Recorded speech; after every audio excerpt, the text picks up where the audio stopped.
जिक्र कंदासीं कराची पुलिस लियारी ॾोहारी टोले जे मुख्य जवाबदार के गिरफ्तार करने की दावा कई है। कराची पुलिस लियारी ॾोहारी टोले जे मुख्य कारकुन आसिफ कर्मी के गिरफ्तार करे वरितो आहे। लियारी वारे इलाइक़े में लियारी ॾोहारी टोले जे जवाबदार के गिरफ्तार करे वॾे मिक़दार में बारूदी मवाद ऐं हथियार हथ करे वरिता आहिनि।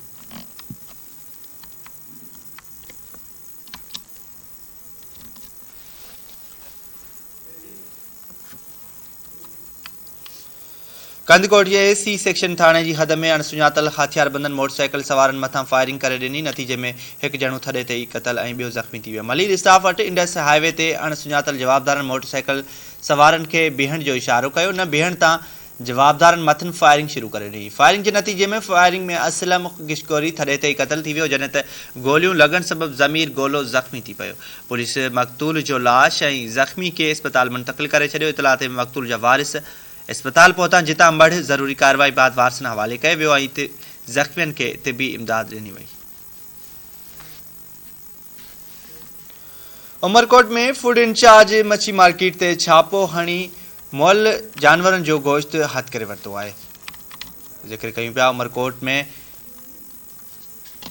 मुअल जानवरन जो गोश्त हथ करे वरितो आहे। कासाई फरार थियण में कामयाब थी वियो आहे। मच्छी मार्केट में ॻुझे इतला ते म्यूनिसिपल कमेटी जे फूड इंचार्ज रियाज़ कोसो जी टीम छापो हयो, जितां मुअल जानवर जो गोश्त हथ आयो आहे। टीम खे ॾिसंदे ई कासाई फरार थी वियो। फूड इंचार्ज रियाज़ कोसे मूजिब शहरिन जी शिकायत ते छापो हणी मुअल जानवरन जो गोश्त हथ कयो वियो आहे, जॾहिं त कासाई मौक़े तां फरार थी वियो आहे, जंहिं जे ख़िलाफ़ वधीक कार्रवाई कई वेंदी। फूड टीम मुअल जानवरन जो गोश्त हिरासत में वठी छॾियो आहे। मुअल जानवर जो गोश्त विकिरो कंदड़ कासाई महताब फरार थियण में कामयाब थी वियो आहे। रियाज़ कोसे चयो आहे त वामी शिकायतुनि ते ॻुझे इतला ते मच्छी मार्केट में छापो हणी मुअल जानवर जो गोश्त हथ कयो आहे। कासाई फरार थी वियो आहे। वधीक कानूनी कार्रवाई कई वेंदी। मिरपोखास में औरतन बासरन की मुबैना ज़्यादतियन खिलाफ एहतजाज कंदे इंसाफ ऐं तहफ़ुज़ की घुर कई है।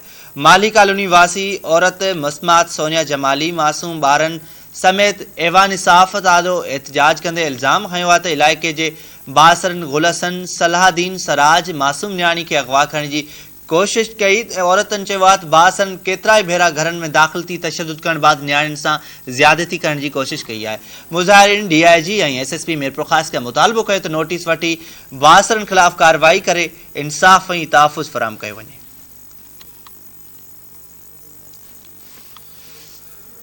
नाज़रीन, जसकम कारकुनन के खंबे गुम करण खिलाफ एहतजाजी धरणो हयो वियो। रिपोर्ट कर रहे नवाब शाह मां इम्तियाज़ कीरियो। नाज़रीन, Nawab Shah press club सामूं GSN क़ौमी महाज़ जा अगवान ऐं चांडिया बिरादरी सरापा एहतजाज आहिनि। अचो त उन्हनि खां वीचार वठूं अॼोको उन्हनि जो एहतजाज कहिड़े हवाले सां आहे। GSN क़ौमी महाज़ नवाब शाह जो असांजो अगवान आहे राशिद सिंधी चांडियो, जंहिंखे दुकान आहे पंहिंजो कंस्ट्रक्शन वर्क्स जे हवाले सां हिते नए नाके ते। हू सुबुह जो दुकान ते वेहंदो आहे, राति जो घर ईंदो आहे ऐं पोइ पंहिंजे बचड़नि सां। हू पढ़ियल लिखियल माण्हू आहे, किताबनि सां हुनजो चाव आहे ऐं हिते इहा रिवायत पियल आहे त जेको सोचे थो उनखे खंभियो, जेको ॻाल्हाए थो उनखे खंभियो, जेको सच चवे थो उनखे खंभियो। उन ई ॾोह में राति तक़रीबन 12 बजे धारे संदसि घर ते हिन महिल ताईं असांखे को बि ॾस पतो कोन्हे को त हू किथे आहे, कहिड़े हालत में आहे ऐं हुन जो ॾोह कहिड़ो आहे। असां सुबुह जो 8 बजे खां वठी हिते प्रेस क्लब ते मौजूदु आहियूं ऐं संदसि भाउर ऐं संदसि वारस, संदसि ॻोठ जा माण्हू, संदसि मिट माइट, असांजा क़ौमी साथी, क़ौमी कारकुन, असां सभु हिते वेठा आहियूं। असां इहा पुछा था कयूं त आख़िर हुनजो ॾोह कहिड़ो आहे। नाजाइज़ी असां था कई अथनि। अगरि हूअं ई चवंदा त असां हूअं ई पेश कयूं आहे उन्हनि खे। घर सोसाइटी नवाब शाह में ई हिते ई असांजो घरु आहे, पर उन्हनि असां सां तमामु घणी नाजाइज़ी कई वई आहे। पुलिस हिन में मिलो, असां पुलिस बसि हाणे छा चऊं, वधीक कुझु कोन था चई सघूं। खंबे काए थाणे ते बि कोन था ॿुधाइनि, न को ॿुधाइनि था त असां वटि आहे। मां सुबुह पाण 6 बजे ख़ुदि वियो आहियां, तॾहिं बि हुन चयो जेको करिणो थो वञे कयो, कुझु बि असां कोन था करे सघूं।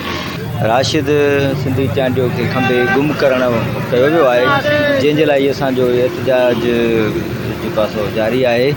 ऐं यकीनन इहो हिननि जे ख़ुदि जे कानून, पाकिस्तान जे कानून में बि न आहे त कंहिंखे खंबे गुम करे छॾिजे।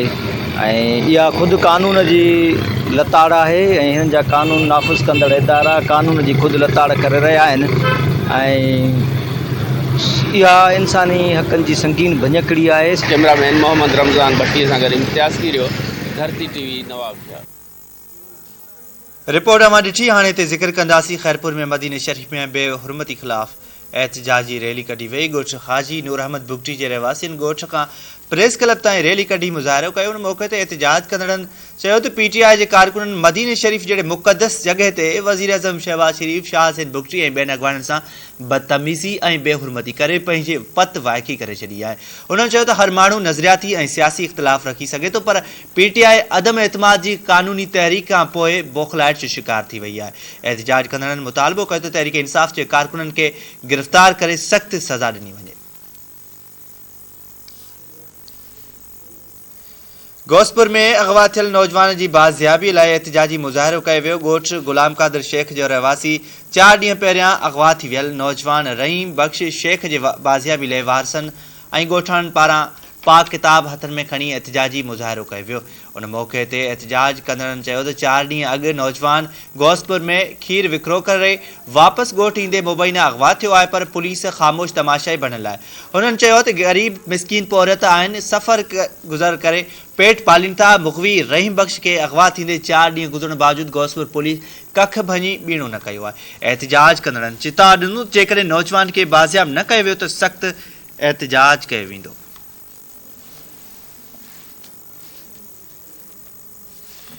कंबर में पुलिस कार्रवाई करे 5 जवाबदारनि खे गिरफ़्तार करे वरितो आहे। ज़िले पुलिस ॾोहारियुनि ख़िलाफ़ कार्रवाई कंदे 5 जवाबदारनि दरिया ख़ान सीलरो फैद उर्फ़ बबलू गाढ़ी, रियाज़ गोपांग गुलण चांडियो ऐं क़तल केस जे रूपोश जवाबदार रसूल बख्श सासोली खे गिरफ़्तार करे संदसि कब्ज़े मां 2500 ग्राम चर्स हथ करे मथनि केस दाख़िल करे लाकअप हवाले करे छॾियो आहे। उन सिलसिले में SSP कंबर बशीर अहमद बिरोही मीडिया सां ॻाल्हाईंदे चयो आहे त ज़िले कंबर खे मंशात ऐं ॾोही वारदातनि खां पाक बणाए अवाम खे जानी व माली तहफ़ुज़ फ़राहम करणु चाहियूं था। उन्हनि चयो त ॾोहारियुनि ऐं मंशात खां ज़िले खे पाक ऐं साफ़ कयो वेंदो।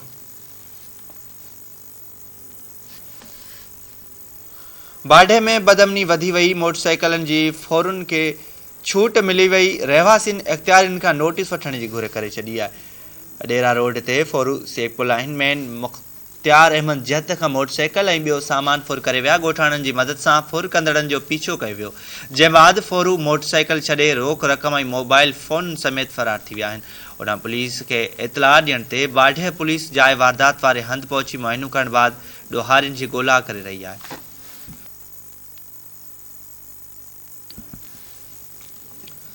हैदराबाद पुलिस कार्रवाई करे चोरी थियल 20 बकरियूं ऐं ॿियो सामान हथ करण समेत 5 जवाबदार गिरफ़्तार करण जी दावा करे छॾी आहे।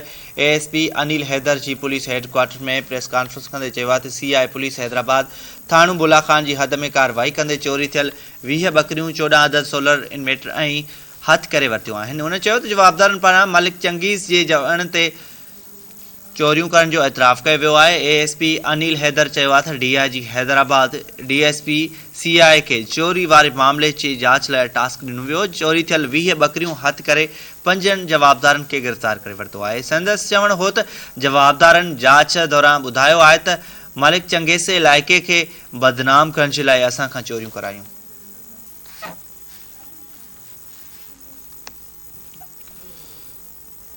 जामशोर ज़िले इंतज़ामिया कार्रवाई करे वधीक किरायो वठंदड़नि हिकु ॼणे खे गिरफ़्तार करे वरितो आहे। असिस्टेंट कमिश्नर समीला संजरानी जी अॻवानीअ में ट्रांसपोर्टर ख़िलाफ़ कार्रवाई कई वई।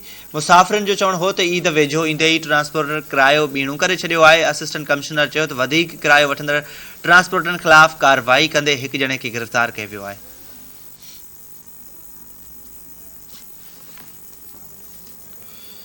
बरिया सिटी में नौजवान के यरगमाल बनाए तजरीर जो निशानो बनाया वियो। वाक़े ख़िलाफ़ सख़्त एहतजाज कयो। इन सिलसिले में ज़ख़्मी नौजवान अज़ीम मेमन ॿुधाए त शहर तरफ़ ट्रैक्टर ठाराइण लाइ वियसि त रस्ते में अल्ताफ़ शाह, चीज़ल शाह, ज़मीर शाह ऐं ॿियनि जिते यरगमाल बनाए हिकु पासे जे मुछूं कूड़े तशद्दुद बाद ॿांह भञी छॾी आहे। हुननि चयो जवाबदारनि तक़रीबन 3 लख रुपया रोक रक़म, मोबाइल फ़ोन ऐं ॿियो सामान पिणु फुरे विया आहिनि। एहतिजाज कंदड़ आला अख़्तियारियुनि खां मुतालबो कयो त जवाबदारनि खे गिरफ़्तार करे सख़्त सज़ा ॾिनी वञे। ॿिए पासे सैयद बिरादरी मथां लॻायल इल्ज़ाम बेबुनियाद करार ॾींदे साफ़ शिफ़ाफ़ जांच जो मुतालबो करे छॾियो आहे।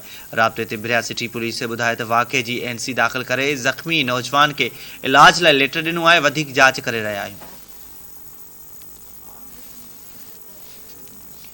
सराड़ी में बाहि लॻण सबबि 3 पौरतनि जे घरनि में रखियल समूरो अलो तलो सड़ी रख थी विया। ॻोठ ग़ुलाम मुस्तफ़ा ज़रदारी में चुल्ह मां चिणग उथण करे वाघो भील, अजमल ऐं राणू भील जे घरनि में रखियल अनाज, बिस्तरा, नियाणियुनि जो ॾाज समेत समूरो क़ीमती सामान सड़ी रख थी विया। ॻोठाणनि पंहिंजी मदद पाण तहत बाहि ते ज़ाब्तो आणे वधीक घरनि खे सड़नि खां बचाए वरितो आहे। बाहि मुतासिर ॻोठाणनि DC सांगड़ ऐं ॿियनि वसवारनि खां मदद जी अपील कई आहे।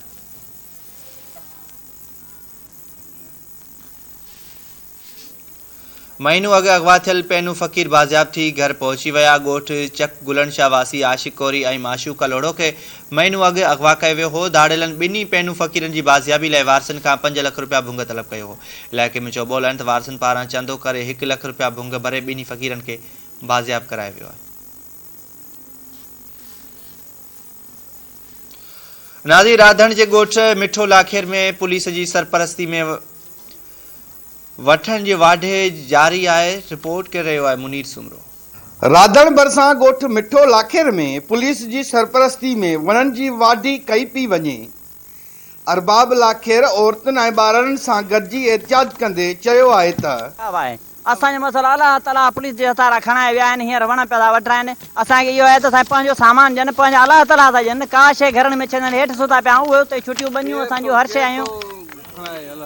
हींअर पुलिस हुन सां गॾु आहे, महमदारा पिया वठाइनि पुलिस सां गॾु। हींअर पुलिस एतिरो त कोर्ट चवे न हुनखे त बाबा मसाला हल करायो, ईअं बि असां वठायूं। को नुक़सानु जेको माण्हू मरे उहो कंहिंजे ज़िमे आहे?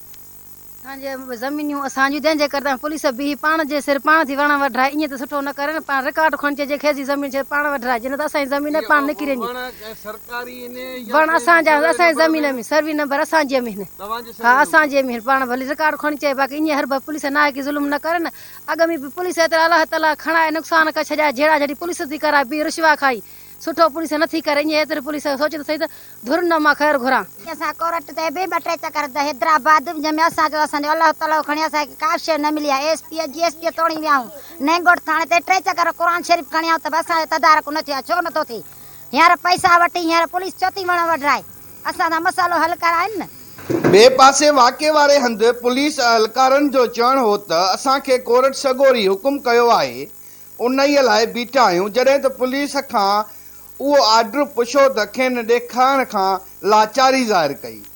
जॾहिं त एहतिजाज कंदड़नि आला अख़्तियारनि खां घुर कई आहे त असां सां इंसाफ़ कयो वञे।